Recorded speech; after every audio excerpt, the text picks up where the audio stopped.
quero trazer aqui para você uma questão fundamental para você entender de verdade o que está acontecendo. Nós vamos fazer abordagens que não estão sendo feitas nem nas redes sociais, nem nos veículos de comunicação. Apesar de eu me utilizar aqui também de informações que estão nos veículos de informação para a gente fazer essa reflexão juntos. Mas é muito importante que você acompanhe o vídeo até o final para você entender o que está acontecendo. Tudo partiu de um vídeo do Lula. Então eu vou trazer para você agora, para você entender. Você vai assistir o vídeo agora e logo depois a gente vai trazer os desdobramentos até o ponto final, que agora há pouco o Lula chama ao Brasil o embaixador do Brasil em Israel. Mas tem outros desdobramentos, outras questões. Primeiro, vamos assistir o vídeo que gerou toda a polêmica, o vídeo do Lula, gravado lá na África, quando ele estava falando na África a respeito de uma série de questões, dentre elas ele falou sobre a guerra de Israel. Veja o vídeo com muita atenção, por favor, olha só. Eu fico imaginando qual é o tamanho da consciência política dessa gente e qual é o tamanho do coração solidário dessa gente que não está vendo que na faixa de Gaza não está acontecendo uma guerra, mas um genocídio. De que não é uma guerra entre soldados e soldados, é uma guerra entre um exército altamente preparado e mulheres e crianças. Sabe o que está acontecendo na faixa de Gaza com o povo palestino? Não existe nenhum outro momento histórico. Aliás, existiu quando Hitler resolveu matar os judeus. Bem, existem vários pontos para a gente falar a respeito desse vídeo e de toda essa polêmica em torno do vídeo. Salve progressistas, eu sou o Clayson, peço para você dar o like no vídeo, não se esqueça do like, hein? Seu like é importante. A sua inscrição aqui no canal também. A sua inscrição ajuda o nosso material a chegar a outras pessoas. Daqui a pouquinho, no final do vídeo, o convite para você trabalhar aqui no Brasil, ganhar em dólar. Daqui a pouquinho você vai saber mais detalhes a respeito disso. Mas eu tenho uma primeira questão, um ponto de partida sobre esse assunto. Assim, o ponto de partida, que é a gente analisar o vídeo. Por que eu abri hoje já trazer esse vídeo para você? Porque tem uma série de comentários a respeito desse vídeo que estão completamente distorcidos. Apesar do Lula ter citado o nome, ter falado o nome do Rio, talvez tenha sido o único momento realmente complicado ali, porque isso cria um melindre. De certa forma, os judeus como um todo, independente de Israel ou não, eles têm uma situação muito sensível. A gente está falando realmente do massacre de 6 milhões de judeus. Veja bem, o importante maior disso tudo é que não houve um momento sequer em que o Lula utilizou a palavra holocausto. Isso não foi dito ali. Não existe essa palavra. E o tempo todo a imprensa está dizendo isso. Eu trouxe o vídeo, eu estou mostrando para você o vídeo para você entender que isso não foi citado. Entendo que ao utilizar o nome do sujeito de bigode, as coisas ficam complicadas, mas não houve esse outro nome que nós falamos aqui, que está sendo divulgado loucamente pelas redes sociais e nos veículos de comunicação. Esse é o ponto de partida, tá? O segundo ponto, o Lula fala a respeito de uma questão em que a felicidade dele ao dizer sobre isso é gigantesca. Ele diz, olha, não estamos tendo uma guerra, nós temos um exército altamente capacitado que está matando crianças, mulheres, é um massacre. De certa forma, do ponto de vista técnico, a gente não pode considerar o que está acontecendo lá como genocídio. Mas há pessoas que, inclusive do ponto de vista técnico, dizem que sim. Eu considero uma questão aí um tanto quanto duvidosa, porque genocídio não é uma morte de muitas pessoas. Existe uma questão por trás que seria o extermínio, o real extermínio, não é nem a tentativa, porque aí seria tentativa de genocídio. Para dizer que é genocídio, tem que haver o extermínio de um grupo de pessoas que nunca mais deixarão de existir depois daquilo, no ponto de vista social, cultural. Então, você pode ter uma tribo indígena, por exemplo, de 10 pessoas que são mortas, e você, com isso, você matou ali também, junto com essas 10 pessoas, toda aquela cultura, todo aquele envolvimento do ponto de vista social que foi feito ali ao longo, sei lá, de décadas, de séculos, de milênios. Então aí é genocídio, é o extermínio de uma cultura, é o extermínio de uma raça, o extermínio de um grupo social. Então, essas questões eu estou colocando aqui. O vídeo hoje está bem didático, porque eu acho importante a gente analisar alguns pontos e colocar isso de uma forma que não está sendo dito nas redes sociais, que estão tomadas, vou mostrar para você, estão tomadas pelo extremismo de direita, e em veículos de comunicação como, por exemplo, a Globo, que está claramente ao lado de Israel, aconteça o que acontecer. Uma outra questão importantíssima, antes de eu trazer o próximo vídeo, que é fundamental, que é uma pesquisa feita pela Quest, é você entender o perfil do Netanyahu. Netanyahu é um sujeito de extrema direita, populista, e é um sujeito que, assim, um dia depois de acabar essa invasão de Israel na faixa de Gaza, ele será preso. O Netanyahu, ele não tem apoio dentro de Israel. Existem grupos dentro de Israel que são completamente contrários e furiosos contra o Netanyahu. Netanyahu não é porque ele é de extrema direita não, tá? É muito mais do que isso. Além de ser extrema direita, que é algo muito grave, preconceito, essa situação de utilizar fake news, tem a questão de corrupção, que é grave, gravíssima, e tem esse ímpeto dele de deixar com que a guerra se transcorra, empurrar a guerra com essas mortes todas, com esses acontecimentos todos, para que ele permaneça no poder. Bem antes de iniciar esse ataque terrorista do Hamas, já havia uma situação muito complicada no entorno do Netanyahu. Ele já estava para cair a qualquer momento ali. E aconteceu essa situação. Tudo veio, então, novamente a favorecer ele por conta dessa guerra. O vídeo que eu vou trazer aqui agora para você, ele trata da situação nas redes sociais. Você vai perceber que nesses últimos dias a extrema-direita tomou as redes sociais, o Lula pautou a extrema-direita. E nós vamos ver uma pesquisa da Quest com um levantamento feito pelo Felipe, feito pelo diretor da Quest, responsável dessa agência, que é espetacular, que faz pesquisas muito boas. A gente vai ver uma fala dele e o resultado desses últimos 2 dias em torno desse assunto específico. É importante você ver esse dado para a gente dar continuidade ao vídeo, que pode ficar um pouco longo, mas vai te colocar a par 100% de tudo que está acontecendo, com uma análise que eu passei o dia todo para trazer para você de forma resumida, mas que possa te dar um norte no meio dessa bagunça, desse caos todo. Vamos a esse momento das pesquisas sobre as redes sociais. Olha só. A declaração de Lula sobre Israel é o 3º assunto político mais comentado em menções e alcance desde janeiro de 2023. O que a gente está vendo aqui é uma divisão desses comentários ao longo do tempo.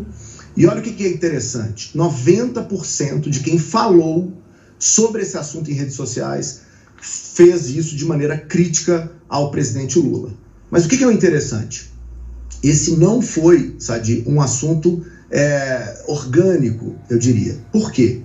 Depois que Netanyahu faz a sua manifestação, a gente vai ver que aumenta muito o percentual de comentários negativos.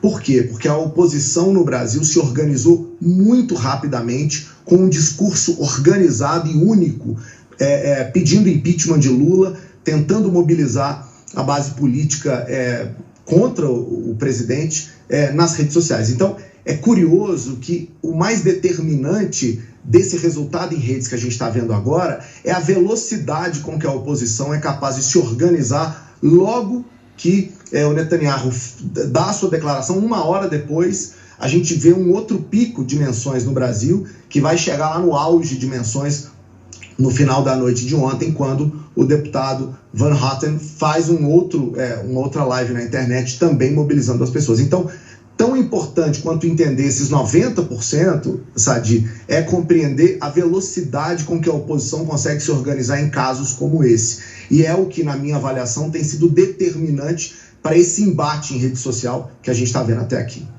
Porque o que a gente percebe, Sadi, é que há um movimento muito claro de perfis contrários ao governo para mobilizar um grande contingente de perfis com um discurso único, né, voltado para essa discussão aqui no Brasil. Isso é claramente uma tendência organizada e mobilizada, e ela acontece exatamente depois que o Netanyahu dá uma declaração, que foi uma declaração muito forte, vocês acompanharam isso desde ontem, né? E isso vem escalando uma série de críticas contra o presidente Lula. Vocês vão ver na linha azul, que é a linha de baixo, que a gente está olhando aqui ao lado, que o número de menções em defesa de Lula, ela é quase estável, né? Ela é constante, o que sinaliza que não há, nesse caso, uma organização de contraofensiva para mobilizar a base de Lula, a base de seus apoiadores, nessa disputa de narrativa. A guerrilha no mundo digital, ela tem um elemento que é fundamental, que é a velocidade. Quem consegue dar o primeiro trigger, né, consegue ganhar grande velocidade e, em certa medida, pautar o debate. Por isso, nesse momento, 90% de tudo que é coletado em rede social é negativo, é crítico ao presidente Lula. Como você notou, esse é o terceiro assunto mais comentado nas redes sociais desde que o Lula tomou posse. Isso é muito importante. E aqui nós temos vários pontos para destacar, mas os mais importantes. O primeiro, mais importante de todos, é que a última coisa que o Bolsonaro queria, a última coisa, era que o Lula estivesse pautando as redes sociais. Talvez você vai dizer, Clayson, mas 90% dos comentários são comentários negativos, são comentários contra o Lula. Sim, é assim que funciona. Para os extremistas, eles tomam as redes sociais, eles têm uma estratégia, como você bem ouviu, né? É uma estratégia que não é orgânica, ou seja, não é natural, é forçado. Existe um conjunto de pessoas que de forma objetiva tratam especificamente de assuntos que vão tomar as redes, e aí o algoritmo, né? Tudo aquilo que envolve a rede favorece essas pessoas. Mas aqui nós temos uma situação. O momento agora é terrível para o Bolsonaro e para o bolsonarismo que esse assunto esteja em voga e que os próprios responsáveis pelo bolsonarismo nas redes comecem a ser pautados pelo Lula. Por quê? Porque nós temos daqui a 6 dias, né, um pouco mais de 5 dias, nós temos esse evento do Bolsonaro na Paulista. E a última coisa que eles queriam é que o assunto agora fosse o Lula em algo que não tem nenhuma ligação direta com o evento da Paulista. Porque esse evento da Paulista, apesar de ser difuso, de ter uma série de assuntos que são completamente distantes de qualquer situação objetiva, ou seja, não tem uma pauta, não pode levar faixa, cartaz, não tem uma reivindicação, não estão reivindicando nada, é um evento sem sentido. Ele é também, e vamos colocar aqui, né? Ele é também um último respiro do Bolsonaro, sabendo que será preso, que vai ter uma série de problemas. Esse evento, ele deveria ser a pauta agora, e nós temos uma situação distante desse evento, que é a pauta em cima do Lula. Existem alguns outros pontos que justificam a fala do Lula. Primeiro, já correm alguns comentários de que outros líderes incentivaram o Lula a colocar essa fala e que o Lula estaria sendo, de certa forma, um porta-voz de outros líderes que, por uma situação ali específica, não podem se manifestar da forma com que o Lula se manifestou. Um outro ponto importante, nós temos uma situação em que absolutamente nenhum líder, nenhum líder mundial, além do Netanyahu, falou a respeito disso com críticas ao Lula. Não houve isso. Apesar de todos os jornais do mundo, ou a maioria deles, os principais, falarem a respeito disso, nenhum líder mundial até agora, além do Netanyahu, falou a respeito disso de forma negativa com críticas ao Lula. Então, esse ponto é importantíssimo também. Eu já expliquei para você, Netanyahu é um sujeito de extrema direita que faz coisas criminosas. Uma delas foi humilhar o embaixador brasileiro. O Lula chama o embaixador brasileiro em Israel, ele chama ao Brasil, digamos, um recado diplomático aí, mas essa imagem que você está vendo aí mostra claramente que o Netanyahu usou o seu representante, o ministro de Relações Exteriores, para humilhar o embaixador brasileiro. Olha a cara do embaixador brasileiro, está sendo humilhado. O ministro das Relações Exteriores de Israel levou o embaixador brasileiro até o Museu do Holocausto, que é um local onde não se faz reuniões com ministros, tem um local específico para isso. Ele chama esse ministro até lá, ele chama esse embaixador brasileiro até lá, né, o ministro, ele chama a imprensa, ele chamou a imprensa, normalmente as reuniões são fechadas, ele chama a imprensa e ele começa a dar uma dura, a humilhar o embaixador brasileiro na frente da imprensa, numa situação populista que pegou muito mal. Para quem conhece um pouco de diplomacia, sabe que ele está usando isso para humilhar o Brasil. É o Brasil, não é o Lula, não é o embaixador brasileiro, ele está humilhando o Brasil. Então ele está dizendo, olha, quem vocês são? Como o próprio Netanyahu já disse, o Brasil é um anão diplomático. O Netanyahu já falou isso contra o Brasil. E agora, um anão diplomático que tem preocupado muito o Lula em relação a essas questões. O Brasil, ele faz parte de um bloco que está confrontando um bloco que sempre existiu, que é Estados Unidos e Europa, em resumo, que é um bloco hegemônico mundial. O Brasil faz parte de um outro bloco que faz confronto a esse bloco, que é o BRICS, que é Brasil, Rússia, Índia, África do Sul e China. E agora novos países estão entrando. Então esse bloco BRICS, ele faz um contraponto ao bloco Estados Unidos e Europa, e a gente tem que levar em consideração que principalmente os Estados Unidos, os estragos unidos, eles são aqueles que, na verdade, bancam Israel, criaram Israel na ONU, criaram o Estado de Israel, o país Israel, no pós-guerra. Israel é um dos países mais novos do mundo, foi criado pelos Estados Unidos, principalmente, dentro da ONU, e desde então os Estados Unidos bancam, os Estados Unidos pagam para que Israel possa existir, especialmente porque os Estados Unidos quer ali, naquela região, um ponto para ataque de todo o Oriente Médio, esse confronto com o Oriente Médio.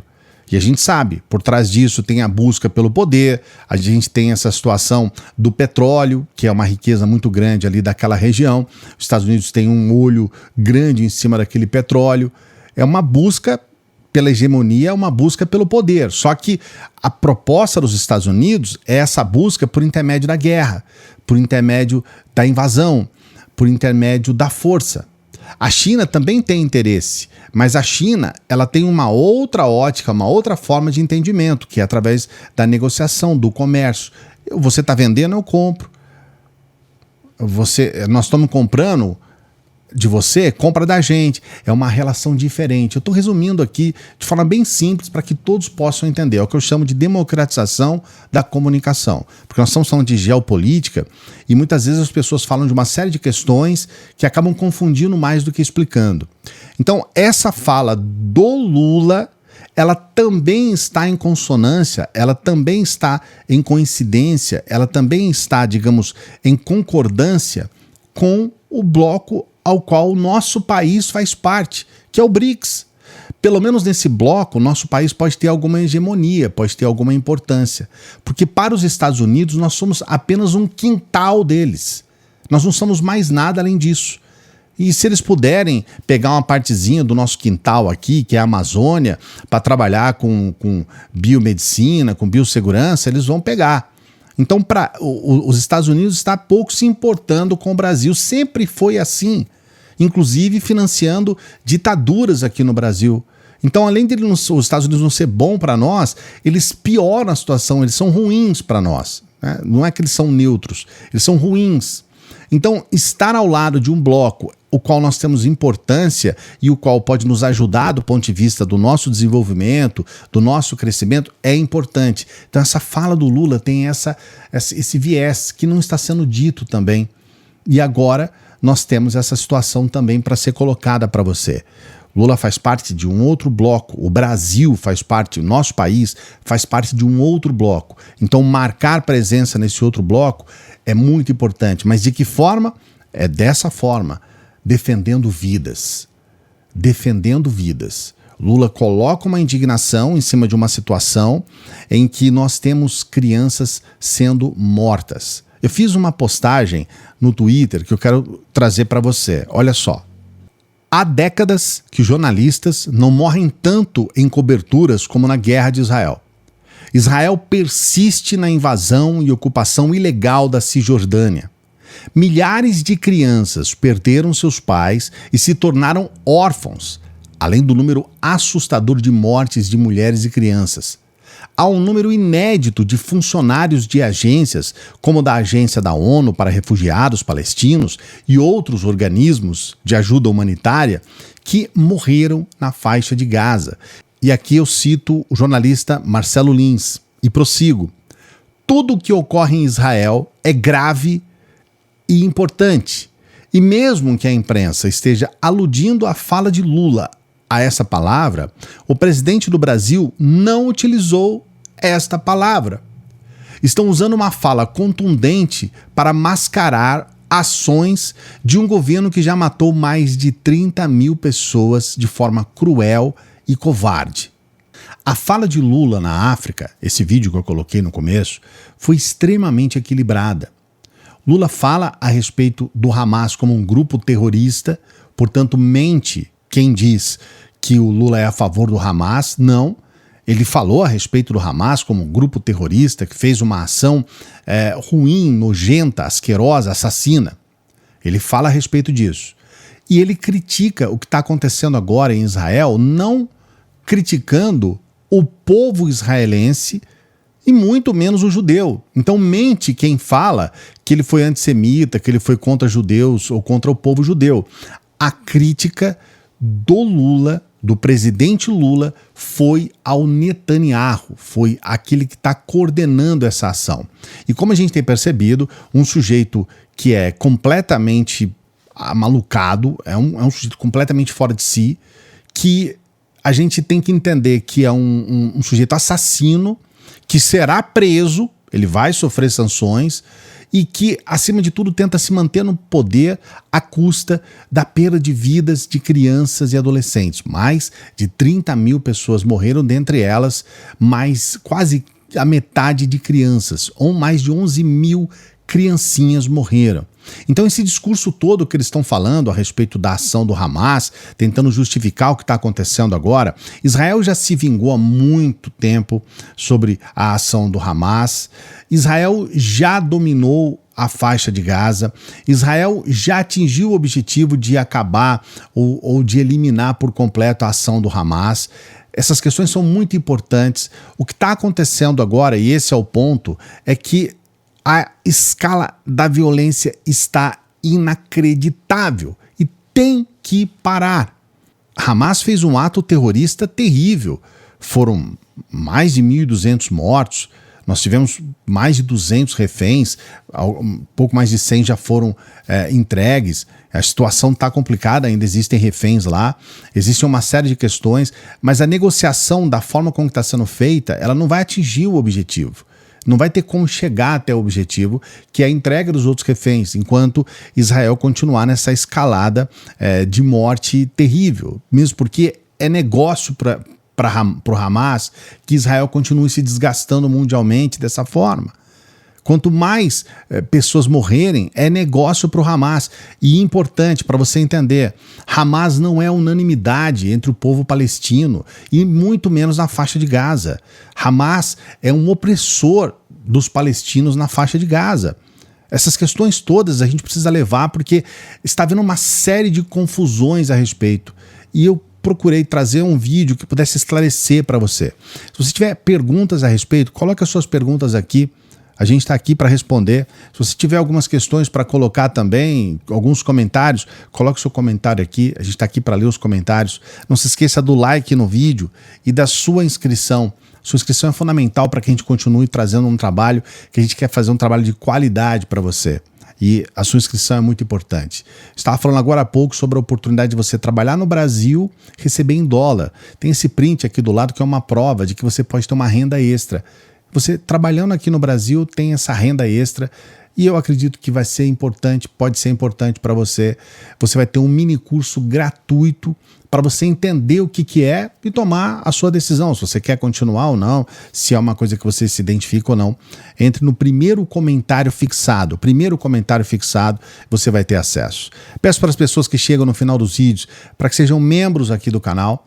É muito importante que você ajude o nosso trabalho. Precisamos de membros aqui no canal, de apoiadores no nosso Apoia-se. Seja um apoiador do nosso Apoia-se.